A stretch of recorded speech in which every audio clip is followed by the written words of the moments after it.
Folks, what the crap's going on? Your Salt Dragon is back, and we're going to continue the Miao Ying campaign, and I have some explaining to do about the screen that you're looking at. Well, that's actually not the... Well, it probably is the more interesting part. So, a couple of things real quick. One, yes, I'm quite aware that we're getting all kinds of news about the Chaos Dwarves. They've announced, I believe, 2 Legendary Lords. They had a video up that I got to watch part of, and some of you are probably wondering, hey, are you going to cover this news? I would love to, and they give us a heads up on all this news that's coming so that we can better cover it, so they certainly try to help us in that regard. Obviously, it helps them, too, when we cover it, right? So I get it. I'm saying they help us because they allow us to be able to make content that feasibly could make us money from ad revenue and so on, right? But, of course, it helps them, too. I get it. What I'm saying is that they give us that stuff ahead of time as best they can to try and help us cover the news that's coming. I haven't covered it, not because I don't want to, not because I'm not interested. I'm very interested. I still love Warhammer 3, even though I've had a lot of Rome 2 videos recently and other stuff. And I will cover the Chaos Dwarves. I will be playing their campaign, for anybody who's wondering. In fact, I'm trying to finish this one so that we can transition into that whenever the time comes. And I will bring you gameplay of it just as soon as CA allows it. I am looking forward to it. So anyway, that's the Chaos Dwarf stuff.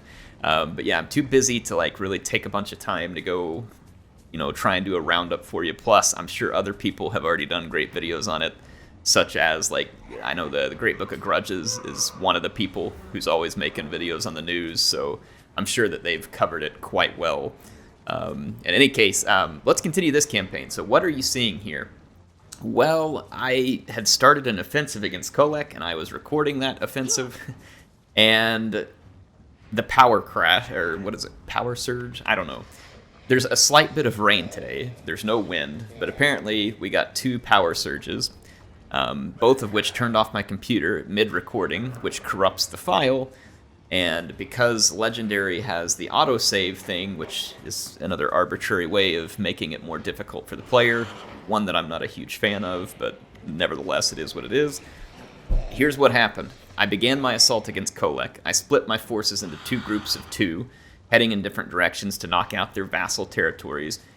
And as divine intervention would have it, again, just a circumstance. There's no coincidences, right? It's just, or I say there's no, it's just a coincidence. There's no planning for this type of thing.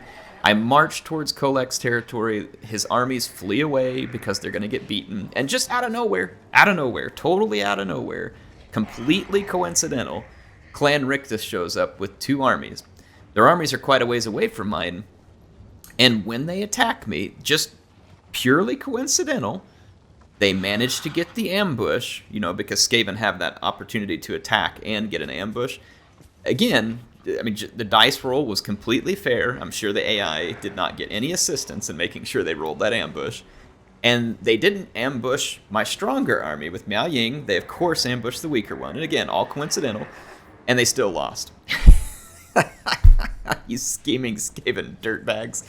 Anyway, I will show you the replay of that right now. Alright, as promised, I am bringing you the replay of what happened with the Skaven ambush. So, here it is. The first thing that I wanted to do when the battle began was to take my skirmishers, and I'm going to run forward with them as quickly as I can towards my halberds. I'm going to try and use my halberds to stop the Skaven ambush, because we really want to get some of our range units out of this alive, because we have a second Skaven army on the way, some of which, it had some single entities and some other dangerous units in it for which we'll want our skirmishers. So you can see I'm already getting some of my skirmishers through the halberd line, which is good news. However, some of the remainder continue to be under heavy attack. My sentinels just took a huge chunk out of that Hell Pit Abomination. It was an awesome attack on their part, but it is going after some of my crane gunners and may very well get them. And then the Skaven have a lot of summons in this battle, and they've already summoned their clan rats right on top of my Celestial Dragon crossbows, which sucks for me, but also kind of sucks for their clan rats, because these guys aren't exactly weak. They have 54 melee defense, even though they're being debuffed by something at the moment, and 95 armor, so good luck, clan rats. It's gonna take some effort on your part. Now, the Skaven leader here, the Grayseer, has already collapsed into my line as well. I pulled my Terracotta Sentinels back closer to my halberds, and my artillery, I'm just kind of fleeing away over here. I'm going to try and run away into the woods and see if I can get away alive with it. That would be preferable. I did end up losing a crane gunner over here. That's the one that got snagged by that Hell Pit Abomination, but I managed to save 3 others. So I've got 3 crane guns and a couple of Celestial Dragon crossbowmen. However, a Mutant Rat Ogre busted through the line, and this Mutant Rat Ogre is coming after my skirmishers again, an appropriate target. Unfortunately for me, a rather good move by the Skaven, so I've got to get rid of this Mutant Rat Ogre quickly. I am using my Longma Riders, almost said Pegasus, to crush the Skaven artillery. This will help me a great deal from a power bar standpoint. And remember that in the actual battle, this power bar doesn't exist because it's not legendary, so in the replay it will. But yeah, so I was smashing the artillery for the Skaven. I can now get my Longma back into the air and go after other squishy targets like slingers. So it's looking okay. The Skaven reinforcements, fortunately for me, are coming from a very long ways away. They do have some dangerous units as reinforcements. They got a Hell Pit Abomination. They've got some Rat Ogres. They have quite a bit of artillery that's coming my way. It looks like 2 mutant Rat or 1 mutant Rat Ogre, standard Rat Ogre. So there are some dangerous reinforcements headed my way, and I need to deal with what I'm up against now. You can see that one of my units of halberds here has this Hell Pit Abomination engaged, and that's great because the Hell Pit Abomination would actually do okay against my my Sentinels. It would do not near as well. I hate Warp Lightning. Have I ever mentioned that before? I'm pretty sure I have like a million times, and I still mean it. I hate Warp Lightning. One of the most annoying spells. So the Skaven came with all the nuisances here, which was Warp Lightning and all kinds of summons and everything else that just makes your skin crawl when you think about fighting against the Skaven. And you can see my Longma Riders are now smashing into Skaven Slave Slingers. Their summons was done against some Longma Riders, which is not going to accomplish much either because the Longma Riders have a whole lot of armor, and those clan rats just can't hope to accomplish anything against the armor. They have another summon back here. Again, the Skaven have been relentless in coming after my skirmishers, and it's good to see this. This is the AI should be relentless in coming after the skirmishers of Cathay if they want to have any prayer of winning. So it's a good move on their part, but it will be not enough. I now have multiple skirmish units free and able to support the fight. The reinforcements have arrived. The first one on scene is a Mutant Rat Ogre, and I'm reforming my halberd line to meet the incoming reinforcements. And that Rat Ogre is just going to plow right in here with all of his mass, and he's going to be pretty successful now. I did get a Talons of the Night off on my Lord earlier. I'm now being picked at by a Master Assassin, which is irritating. But I was able to get some good work done. Look, they're going to summon again and chasing my crossbows. The Skaven probably had 6 or 7 summons. However, they then changed targets and come back to try and outflank me. That was a tremendously stupid decision on the part of the Skaven. In fact, I'm going to smash them out with my Longma Riders, and now my skirmishers can actually start to focus on these large targets in the mix here, and they're going to cut them down to size very rapidly. This is why the Skaven going after my skirmishers was smart, and their having ceased that is now going to cost them pretty dearly. That Hell Pit Abomination got a little bit of healing there, but it's about to go under as well. It can't stand the presence of these halberds for very much longer, and my Terracotta Sentinel just got a chunk of it. It got some more healing there, so that's a couple of times that it got healed, but it is about to go down. This one then just got some healing there too, so both of those Hell Pit Abominations go under. And now the Skaven are left with very little in terms of substantive forces to save them. The crane gunners and the crossbows absolutely shredded those large targets. And so now the Skaven are just rolling in with a horde of rat infantry, which is never worth very much. So I'm going to punish them with some magic from my dragon-blooded Shugengen Lord. And this is how victory is obtained, folks. That is how it is obtained. I went out here with my Longma Riders. I was going to hit that. There was a Warp Fire throw out there, and I had thought about hitting them with my skirmishers instead. But then I decided to maybe charge them with the Longma Riders, and then I kind of changed my mind again. So there's a Talons of the Night, by the way, and then here comes the Wind spell as well. So I'm ripping through the Skaven infantry. It's going to take off running, and I go ahead and do use my Longma Riders to crush that Warp Fire thrower. And that's when I notice all of the artillery in the background, which wasn't visible to me earlier. And so I just have to go crush the artillery, and at this point the Skaven armies are about to suffer army losses. Again, the power bar was not visible to me, but I knew that this was coming soon. The only thing really they were hanging on to was their Master Assassin having good health. But as like with any Skaven, none of them have good health for very long, because they are indeed Skaven, and that's going to be the victory, folks. I went ahead and spent a few seconds running down some of their artillery pieces to make sure that they would not be ready to fight soon, and I will see you back on the campaign map. Alright, so now you've seen how the Skaven suck, and they can't scheme worth a darn, and despite them ambushing me, I defeated them and managed to keep all of my units intact, which is rather good for me. Now, the downside to all this is that we're about to find out here briefly whether there's even more Skaven stacks that are going to do the same thing on the same turn end and kill me regardless, or this will have weakened me to an extent that Kholek's forces now get a chance to kill me.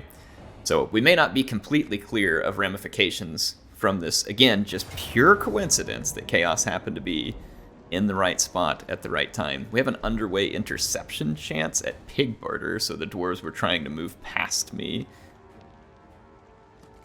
Man, it is risky for me to auto-resolve this because I don't know how much damage it's going to do me, and I don't know how many other dwarf armies are around.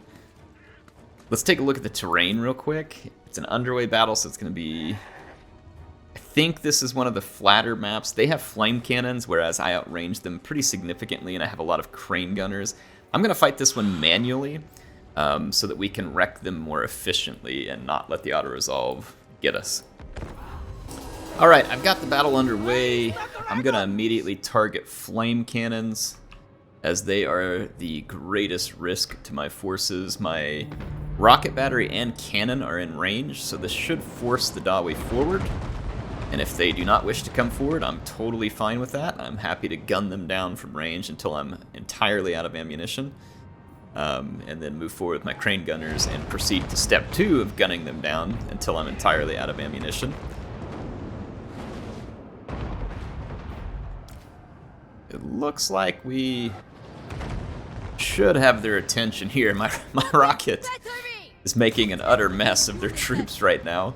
The rocket's already scored 14 kills, 23 on the Grand Cannon. The Grand Cannon, of course, will kill entities pretty quickly.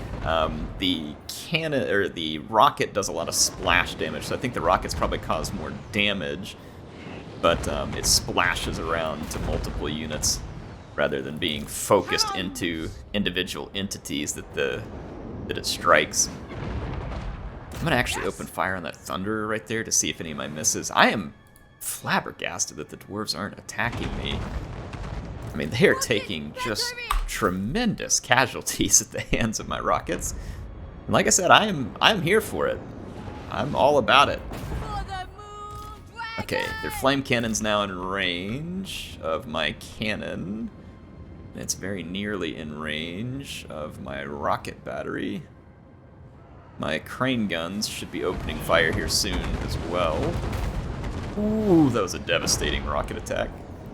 Alright, so one of their flame cannons is already taking damage. My rockets are now going to open up on the others, and my crane guns, who have pretty darn long range, are already opening fire as well.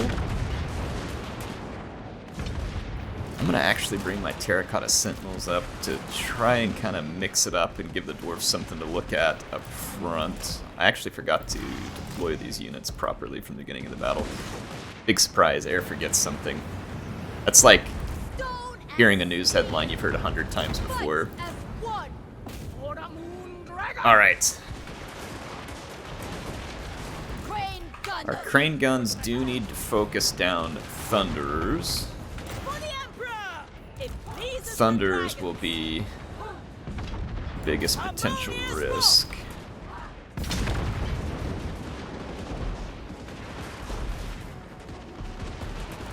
Okay, let's go ahead.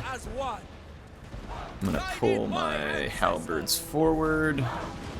Train gunners continue to own. I'm gonna pick off the iron drakes, because those trollhammer torpedoes can also do some damage that I do not wish done. And it looks like their flame cannon has pretty much had it, so if they do get any hits with their flame cannons, I think it's going to be relatively minor. Their Trollhammer torpedoes have now been dealt with, and I'm now going to just continue to kind of focus some targets of opportunity here. Okay. So the dwarves are essentially defeated at this point.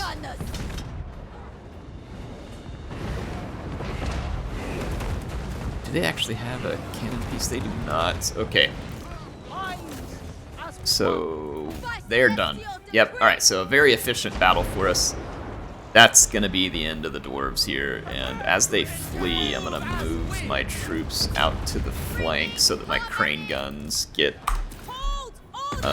unfettered access to the fleeing Dawi. In fact, let's murder their leader at the moment. That seems appropriate.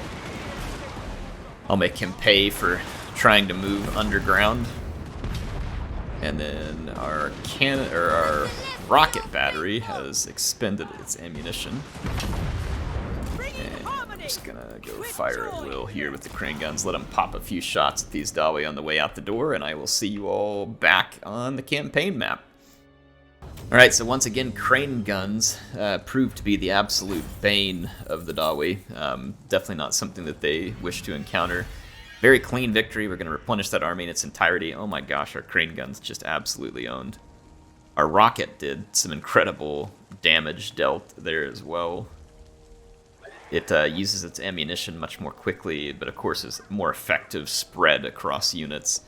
So it does a lot of splash damage. I mean, if you just look at the sheer damage dealt difference here, it's not, like I said, it's not as good at killing entities, but it is very good at causing splash damage. So anyway, there we go. Some Dawi dealt with.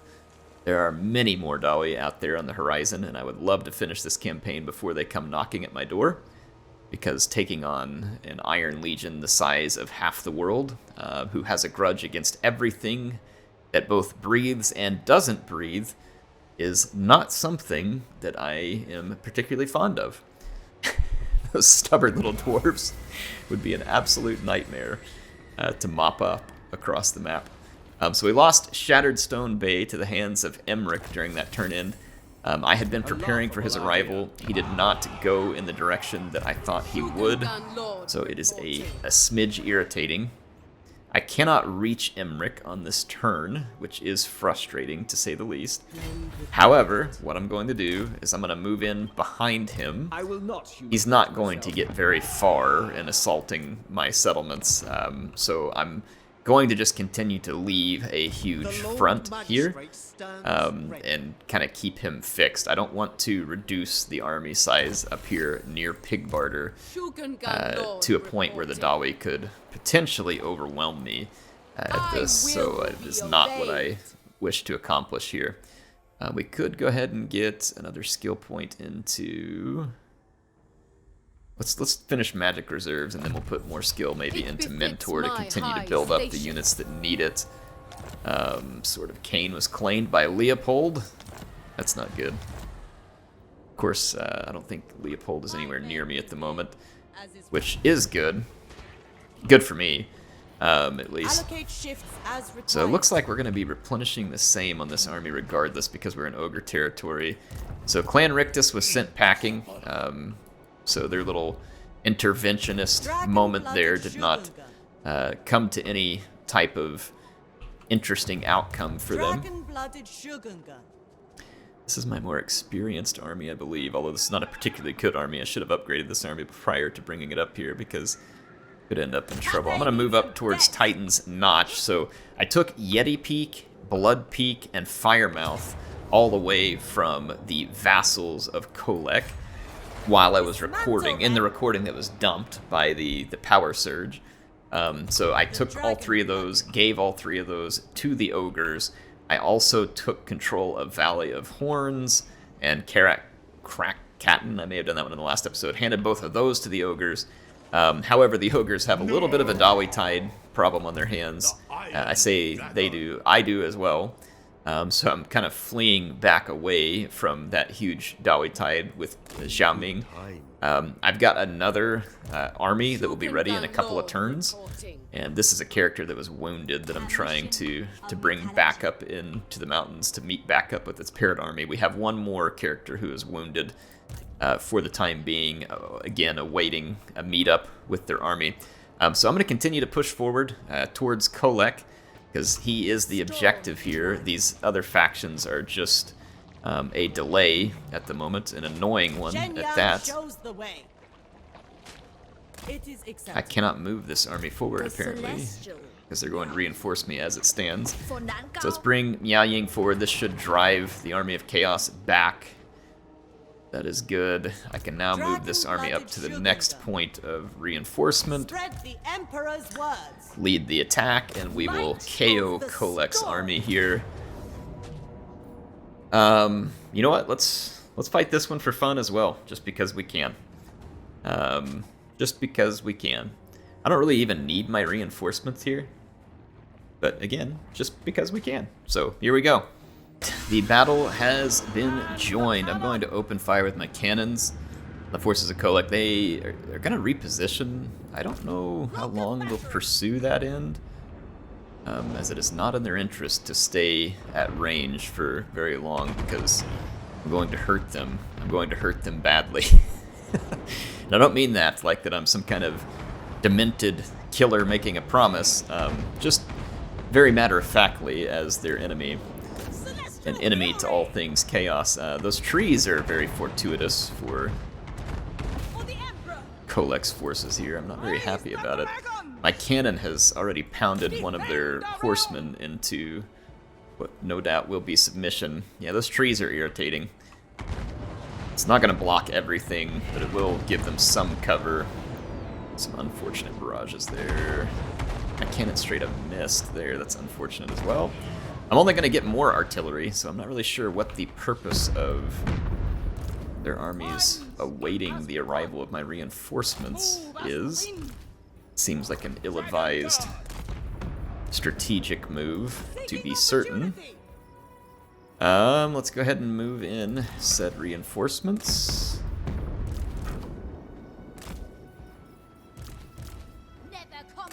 Okay, it does look like Chaos has come to what few senses they have, and have realized that they must either attack or be annihilated from range.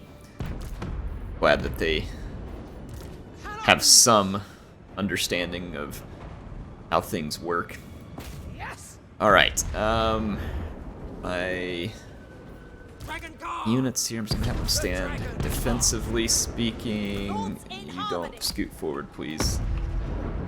Alright, I should be able to protect my flanks just fine. There's nothing significant coming up on them, and it looks like all of my units, including my slow-moving artillery, is going to make it inside of a safe protective ring here. Looks like my crossbows are going to mangle everyone who approaches. I'm going to slow down their leader. Why does that not work? You know your orders. You know. Oh, it's missile mirror. Oops. I meant to click that other one. My bad. All right, whatever. All right, Miao Ying, let's go duke it out here. Execute them. I thought they had the Summoners of Rage in this army. Did I missee Ready to defend. what troops they brought to battle? They do have the Aspiring Claw. You know what would be funny? To trample the Aspiring Claw with a monster. Oh, never mind, my elephant is busy. Elephant, continue a good fight there. I'm gonna come after these Manticore. I will attempt to step on the Aspiring Claw here. And then let's maybe take it a little bit easy with the crossbows. They're probably just going to cause a lot of friendly fire. The Manticore are going to be totally surrounded and destroyed. And then I'm going to embarrass the Severed Claw by stomping them with a creature that is supposedly their forte in battle, which is large. But I would imagine my War Mammoth, or War Elephant in this case, it is classed as a War Mammoth, will have no problem severing the Severed Claw from their claws. So there they go, they're going to flee away, and not surprisingly so.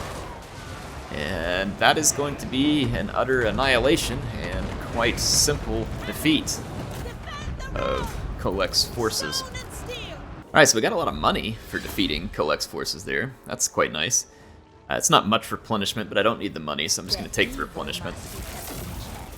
However minor it may be, and minor it is. I've got my 2 armies standing next to each other, so it should be quite safe, unless Clan Rictus just so happens to have some more stacks around waiting and ready to ambush us, which, you know, I shouldn't joke about, because they probably do.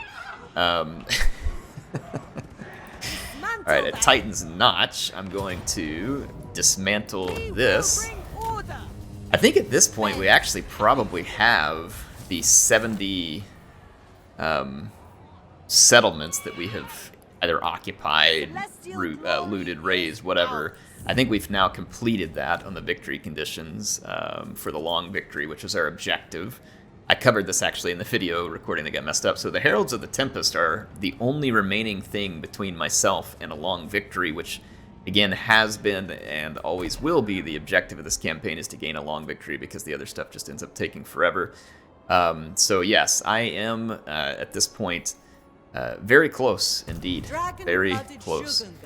I'm going to wait until the next turn to hand this settlement to the ogres, so that I can make sure that my 2 armies stay literally side by side, because I'm fairly close to some fog of war, and I do not wish to be affected by that.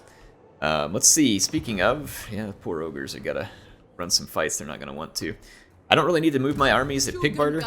Their intent is to hold there. I have this army ready to take on Imric. And if I'm thinking about what Imric possesses here, let's see what that matchup would look like. Imric himself is an absolute tank, and you can see it there. He is terrifying in melee, and he's probably pretty resistant to everything else. He's got 35% missile resistance, a 10% ward save, so he's going to shrug off 35% of all of our shots. He's going to shrug off 10% of absolutely everything, and he's going to shrug off a quarter of any spell damage that we throw his direction. And he probably has heals.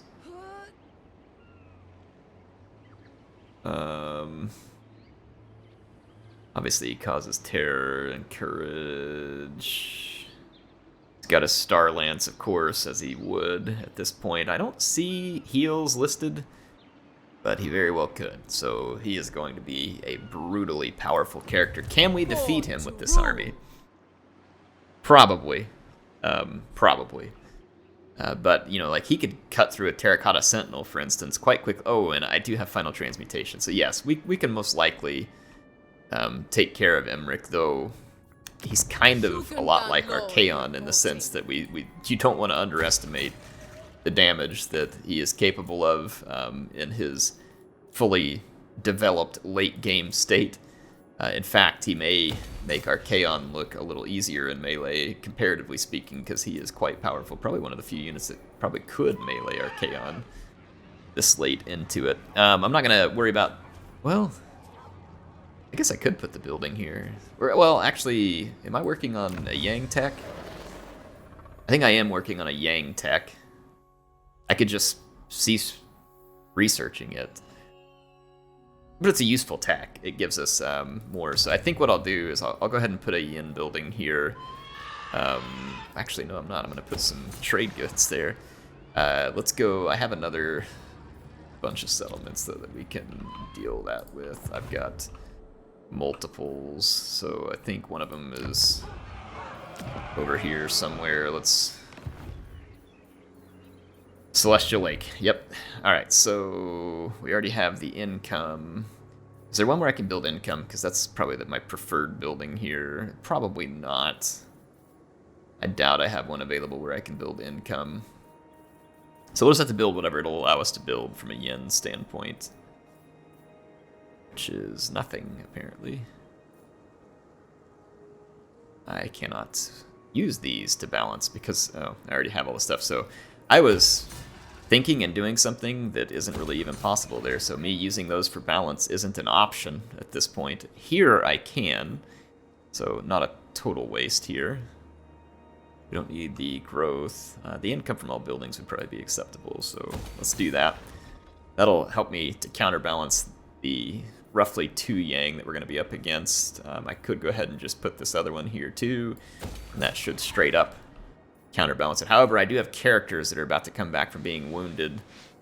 So I actually may wait on that building, and we'll just kind of see how the characters drive things when they get back.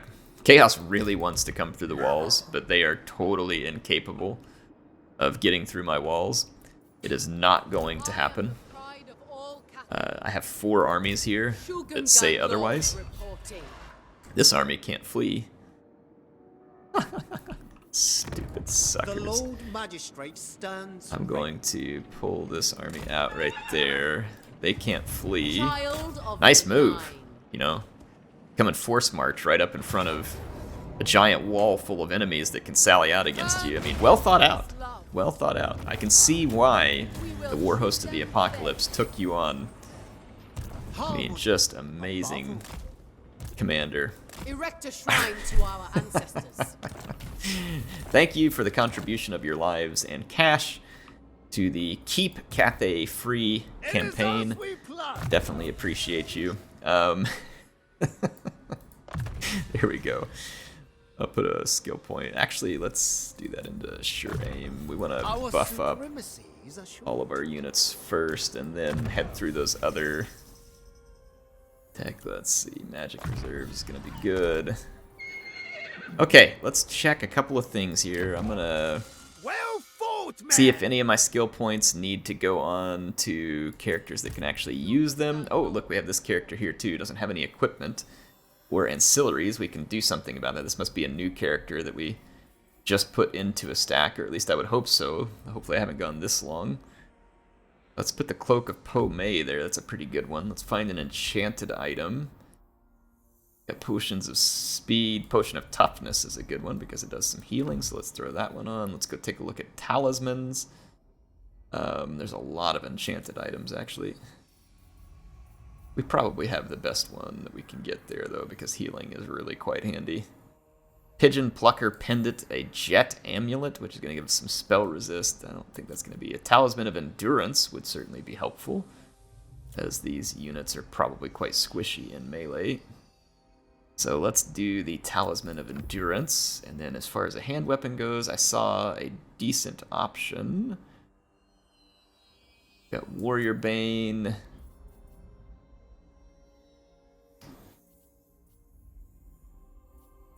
Warrior Bane is okay. We got the Silver Moon Bow. This would apply, like it's a magic missile ability that can be used. You know what? Let's try it just for fun, because I'm not going to put it on my other characters because it doesn't provide much melee benefit. There is an Executioner's Axe there too, which would be pretty cool, but I don't really want this character in melee for the most part. We have Glittering Scales, which can be good at reducing enemy melee attack in the vicinity, and it does look like that is our best option. Now, I could fuse those two, but there's no guarantee I'm going to get an armor out of it, which means that I would potentially have to... Well, actually, let's fuse the 2 Dragon Helms. We do have a Charmed Shield down here, which does something.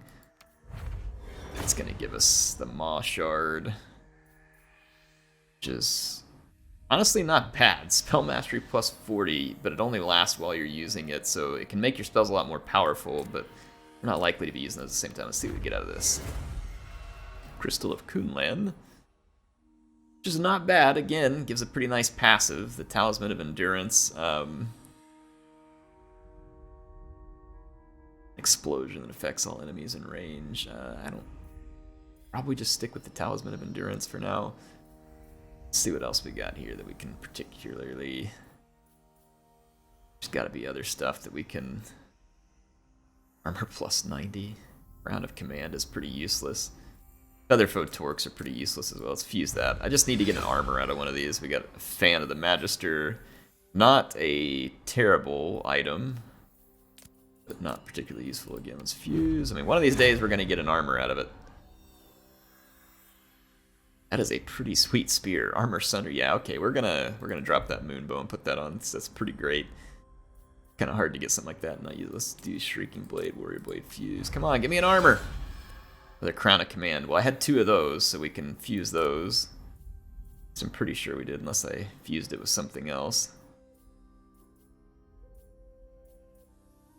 Thought I had 2 of them. Whatever. I'm not going to use this Alchemist Elixir of Venom. Let's fuse those. What we get? A silver moon bow. I've now got 2 silver moon bows. Let's fuse those. It gives me the staff of whooshing. I just cannot get an armor set here. That is a pretty sweet augment of the winds there. 240% for 30 seconds. Or the cloak of Pomei is a constant 60%. As long as they're out of melee. I'm gonna keep the cloak of Pomei. Can I get like an armor? Like, armor, please. There we go. A laminate shield. Not a particularly great one, but it's an armor. I'll take it. Thank you. Alright, so we got this character. Let's take a look at the ancillaries.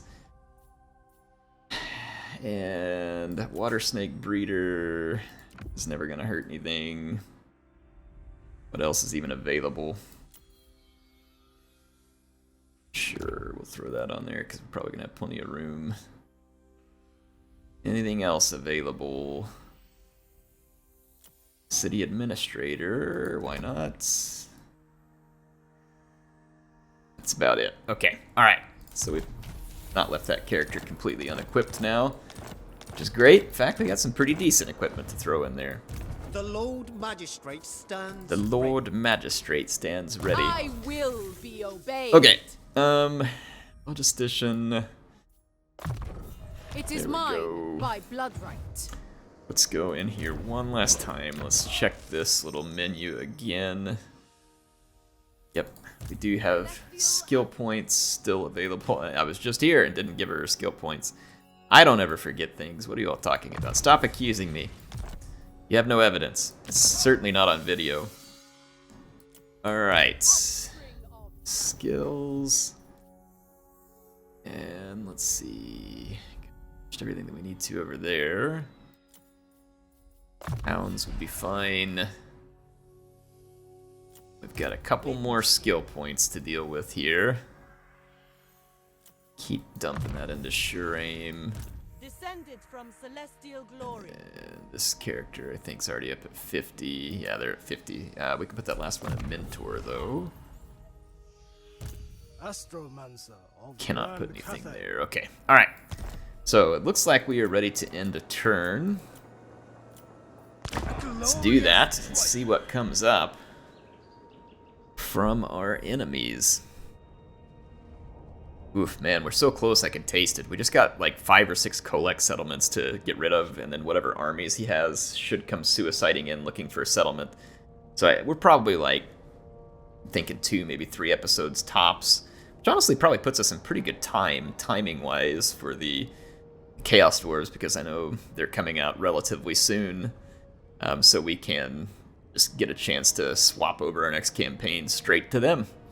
And we'll try them out. In fact, we might try both campaigns for a while, just to get a feel for them, because they've announced 2 of those. But it's very possible that we could. I know I want to say they put out information about the free LC.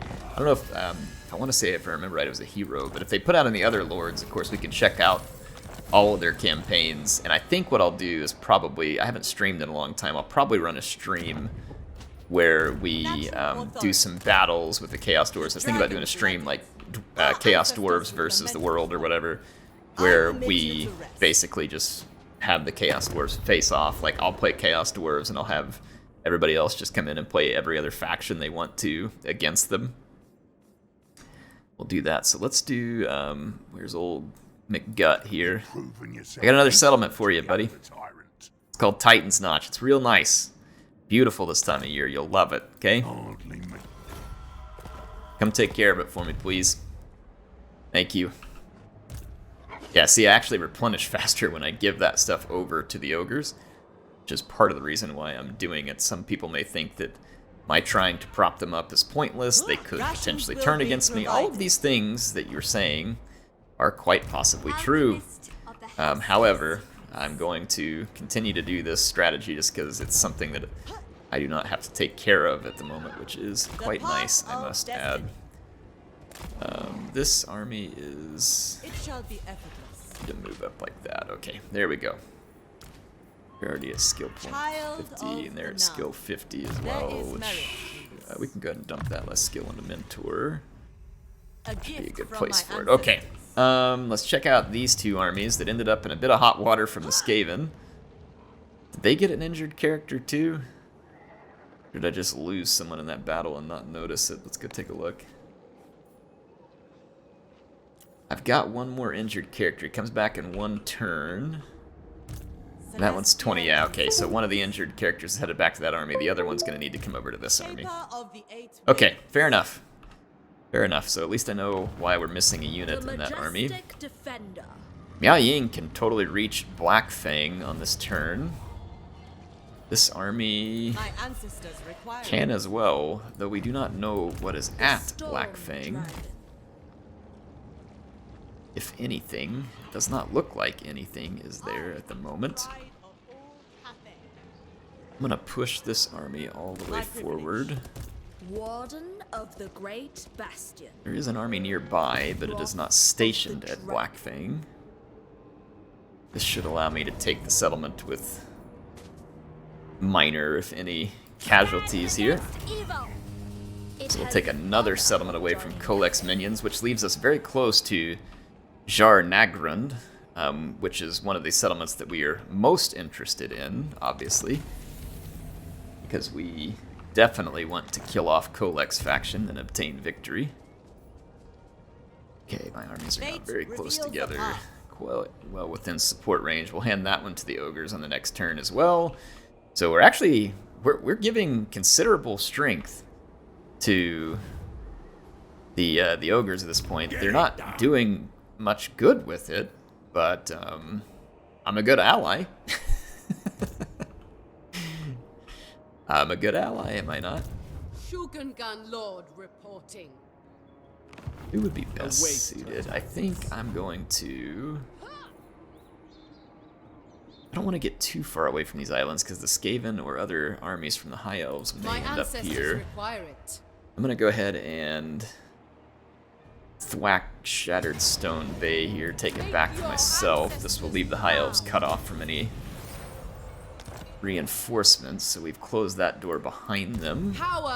They may turn around and come straight back at me. They may turn around and run. I do not know what their preferred option is. Could lay an ambush. Scrap Towers is not going to be able to hold off a foe such as Emmerich. The Lord Magistrate stands ready. Which army here is best suited to killing Emmerich? We have double final transmutation here. Some decent guns, cannon, a couple elephants to hold things back. Double final transmutation would probably be the most efficient way to get after him. I can visualize It's actually... the strategy of surprise. I don't know if this will work, but I'm gonna try and edge closer to him, see if we can maybe get lucky here. We need to continue some research at this point. Is there anything over here that I am particularly interested in? Not the sky junks. This yin healing I thought we had already done, but we have not. Let's do the yin healing. The Celestial Empire ever improves. Let's take a look at our injury report. We are one turn away from getting that character back. This character is attempting to get back Why hurry? with their parent army, but they're quite a ways away. Understandable. This army is one turn away from completing the great recruitment and can come join Zhao Ming in fighting back this annoying Dawi tide that's pushing against the ogres. Eventually they'll push too far and make a mistake, and I'll get them. Karak Zorn's got an army coming through here as well. So we'll keep an eye on them. I'm going to just kind of continue to move Zhao Ming back closer to the safety of this incoming army. I probably only need 3 armies to take the walls, but I'm going to keep the pressure there just to make sure that Chaos gets no opportunity to get through my wall, ever. Alright, so what else do we want to do here? Dragon Isles, let's build up that trade a little more. Let's go ahead and rebuild what they broke. And Black Fang, we're not going to maintain control of that, so it is not important. Commandment is available again. And let's end that turn. It's too bad I can't send my trade caravans just like to the ogres. Or, hey, Emmerich, you know, maybe if you weren't so stupid in attacking me, you know, perhaps those trade caravans could have visited you, you know? Crazy idea. He did not even take that settlement, he just raised it and ran away. That was incredibly stupid. He's now getting further behind enemy lines, and he's going to become trapped there. And I have a pretty good idea of how to lay the trap for him. So we're going to trap and kill him. He can't replenish unless he goes into an encamp stance. Unless he has magic powers I'm not aware of.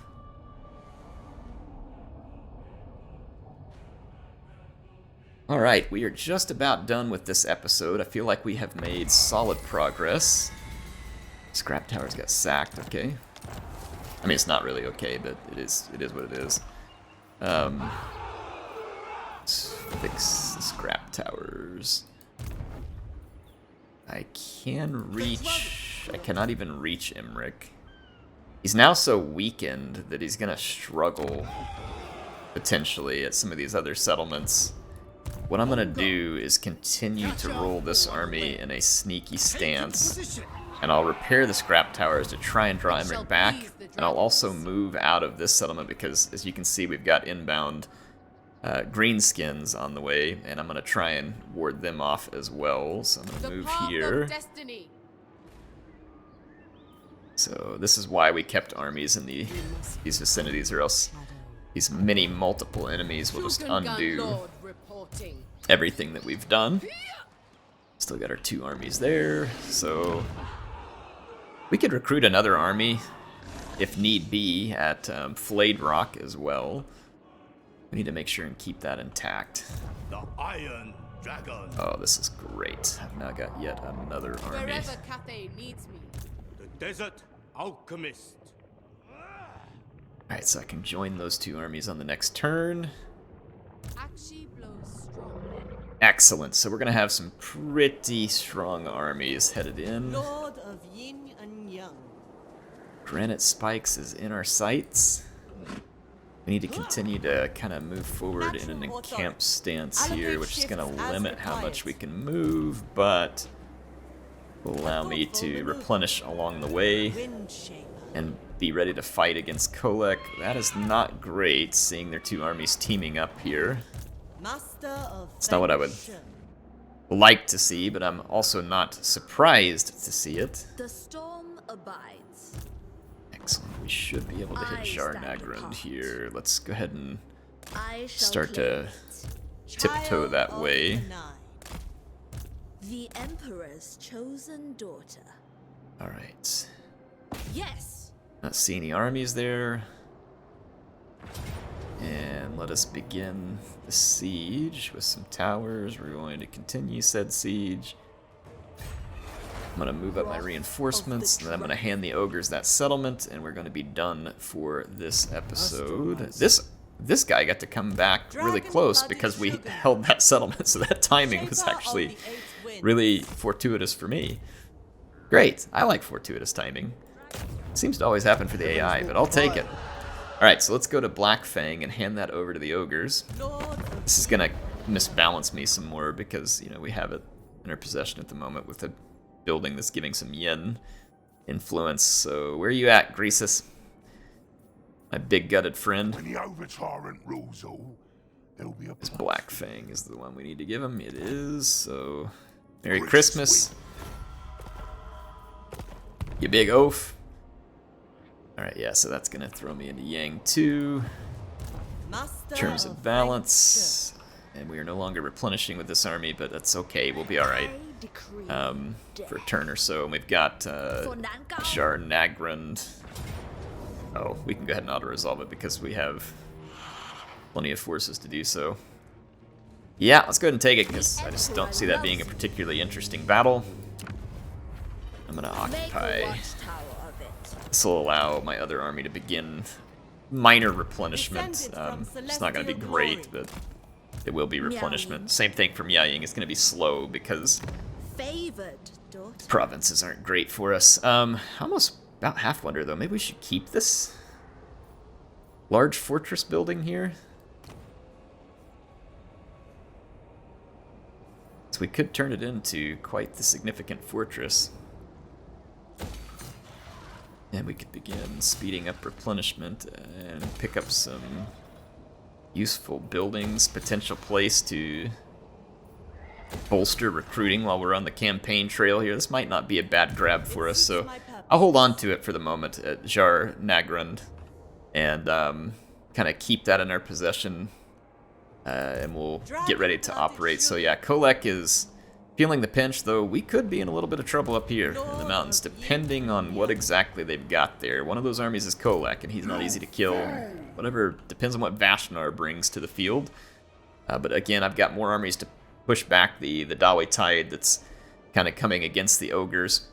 And then we've got Emmerich contained, and we continue to contain the dwarves. So I feel like we're in a good spot. HeirofCarthage signing out for now. I'll see you all soon.